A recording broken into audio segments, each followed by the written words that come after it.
یہ وسوسہ کہ اللہ کے سوا کوئی شفا نہیں دے سکتا، شیطان جو ہے نا بڑا چالاک اور مکار ہے۔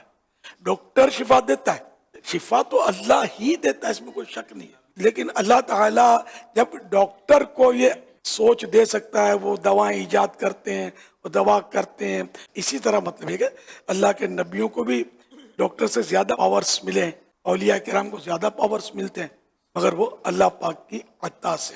پھر حدیثیں بھی ہیں، بخاری شریف کی حدیث ہے، بخاری جلد 2 پیج نمبر 577۔ تو اس حدیث میں یہ بھی ہے، حضرت عبداللہ بن عتیق رضی اللہ عنہ جب ابو رافع یہودی کو قتل کر کے واپس آنے لگے تو اس کے کوٹھے کے زینے سے آپ گر پڑے، یعنی اس عمارت سے گر پڑے، جس سے آپ کی مبارک پاؤں تھا ٹوٹ گیا۔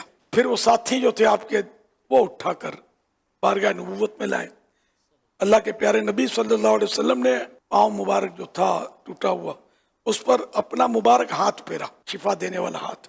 اللہ کی رحمت ہے کہ میرے آقا صلی اللہ علیہ وسلم کے روئے روئے میں شفا ہے، تو مبارک ہاتھ پھیر دیا تو وہ ٹوٹا ہوا جو پاؤں مبارک تھا وہ فوراً جڑ گیا، اور ایسا سیٹ ہوا وہ پاؤں کہ کوئی پہچان نہیں سکتا تھا کہ یہ پاؤں کچھ دیر کے پہلے زخمی تھا، ٹوٹا ہوا تھا، اس میں کوئی چوٹ بھی لگی تھی۔ ایسا ہو گیا کیونکہ اللہ پاک کے حبیب صلی اللہ علیہ وسلم کو بھی بڑی مطلب قوتیں، طاقتیں حاصل ہیں۔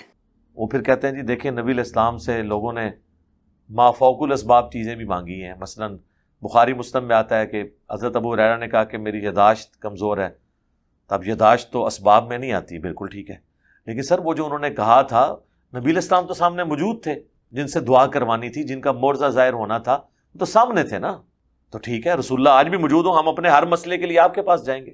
صحیح بخاری میں آتا ہے ایک صحابی کی پنڈلی ٹوٹ گئی تو نبی علیہ السلام نے اس پہ ہاتھ پھیرا، پنڈلی بالکل ٹھیک ہو گئی۔ لیکن آج اگر کسی کی پنڈلی ٹوٹتی ہے تو ہم اسے روضہ شریف پہ تو نہیں لے کے جائیں گے، آرتھوپیڈک سرجن کے پاس لے کے جائیں گے۔ آپ روضہ شریف پہ لے بھی جائیں تب بھی کچھ نہیں ہوگا، کیونکہ نہ نبی علیہ السلام نے باہر تشریف لانا ہے، نہ ہاتھ پھیرنا ہے، اور نہ آپ کو شفا ہونی ہے۔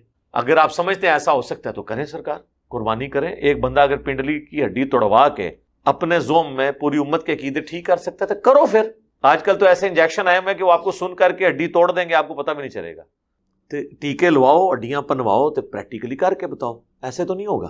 اور صحیح بخاری میں 1010 نمبر حدیث ہے، 10 انا کننا نتوسل الیک بنبینا، اے اللہ پہلے ہم رسول اللہ کے وسیلے سے تیری طرف متوجہ ہوتے تھے، اب ان کے چچا کو لے کے آئے، ان کی دعا کی برکت سے بارش نازل فرما۔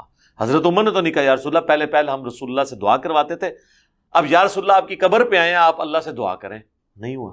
اور حضرت عمر تو وہ صحابی ہیں جن کے بارے میں صحیح مسلم میں آتا ہے، ایک سفر میں جب پانی کم پڑ گیا تو حضرت عمر نے حضور کو آ کے ریکویسٹ کی کہ یا رسول اللہ ہم تھوڑا بہت پانی اور راشن جمع کر کے آپ کو دیتے ہیں، آپ اس میں برکت کی دعا کریں تو سب کے لیے کفایت کر جائے۔ اور یہی ہوا، نبی علیہ السلام نے اس پہ دعا کی، اپنا ہاتھ رکھا تو ایک کٹورا جو ہے وہ اتنے لوگوں کے لیے کفایت کر گیا۔ اور بخاری مسلم میں آتا ہے صلح حدیبیہ میں تو 1500 صحابہ نے ایک کٹورے سے وضو کیا، پانی پیا، جانوروں کو پلایا اور سٹور بھی کر لیا۔ اور جابر بن عبداللہ کہتے ہیں ہم 1,00,000 بھی ہوتے تو وہ پانی زیادہ تھا۔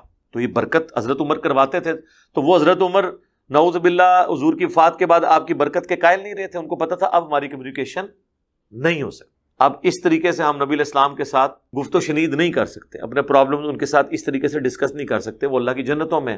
ہاں ہمارا درود و سلام ان تک پہنچتا ہے، ان کی دعاؤں کا حصہ ہمیں آج تک مل رہا ہے، وہ سب کچھ ہے۔ کبھی کہتے ہیں نبی علیہ السلام کی قبر میں برزخی حیات ہے، اس کی وجہ سے آپ مانگنا کیسے شروع کر دیں گے؟ مانگنا آپ نے اللہ سے ہی ہے۔ نبی علیہ السلام نے ہمیں یہی تعلیم دیا ہے کہ ہم نے اللہ ہی سے مانگنا ہے، اللہ کی مرضی ہواؤں کو بھیجے، کسی فرشتے کے ذریعے کام کرائے، اسباب کے ذریعے کروائے، بغیر اسباب کے کروائے، ہم نے نبی علیہ السلام سے کمیونیکیشن اب وہ والی نہیں ہو سکتی۔ لیکن یہ لوگ دیکھ لیں آپ آج تک کر رہے ہیں، اور سننے والے بھی کتنے عجیب و غریب قسم کے دماغ بند کر کے لوگ بیٹھے ہوتے ہیں، وہ اینالوجیز کو نہیں سوچ رہے ہوتے کہ یہ اینالوجی کو بنتی ہے کہ امی سے روٹی مانگنا اور شیخ عبد القادر جیلانی جو فوت ہو چکے ہیں ان سے مدد مانگنا یہ برابر ہے؟ امی سے روٹی مانگتے ہیں تو روٹی آ جاتی ہے، عبد القادر جیلانی سے کہیں نا روٹی دے تو آپ کو فوراً کہیں گے اللہ سے کہنا، بھئی اللہ نے تو کہا ہی نہیں ہے، اللہ نے دنیا اسباب کے ساتھ جوڑی ہے۔ تو یہ وہ آیت ہے جو میں اکثر کوٹ کرتا ہوں کہ نیکی اور پرہیزگاری کے کاموں میں مدد کرنی ہے، اس کا حکم ہے، لیکن جو دعا ہے وہ اللہ کے ساتھ خاص ہے، ایاک نعبد و ایاک نستعین۔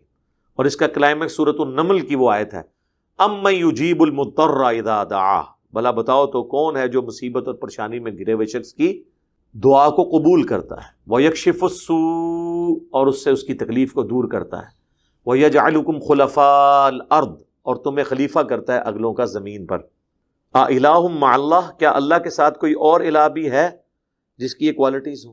بارش بھی فرشتے برساتے ہیں اللہ کے حکم سے، لیکن بارش ہم مانگیں گے کس سے؟ اللہ سے۔ فرشتوں سے مانگیں گے مشرک ہو جائیں گے، کہتے ہیں ڈیوٹیاں لگی ہیں سر، ہون گیا ڈیوٹیاں، مان لیا اگے ٹرو۔ آپ نے اللہ ہی کو پکارنا ہے، تو فرشتوں کی ڈیوٹی لگی ہے۔ سنن نسائی میں حدیث ہے، زمین میں فرشتے سیاحت کرتے ہیں اور میرے امتیوں کا سلام مجھ تک پہنچاتے ہیں، لیکن ہم نے فرشتوں کو نہیں پکارنا، ہم نے دروشی میں کیا کہنا ہے؟ اللہم صلی علی محمد وعلی آل محمد، اے اللہ آپ رحمت نازل فرمائیں محمد اور آل محمد کے اوپر صلی اللہ علیہ وآلہ وسلم۔ ہم نے فرشتوں سے نہیں کہنا کہ ہمارا پیغام لے کے آپ چلے جائیں،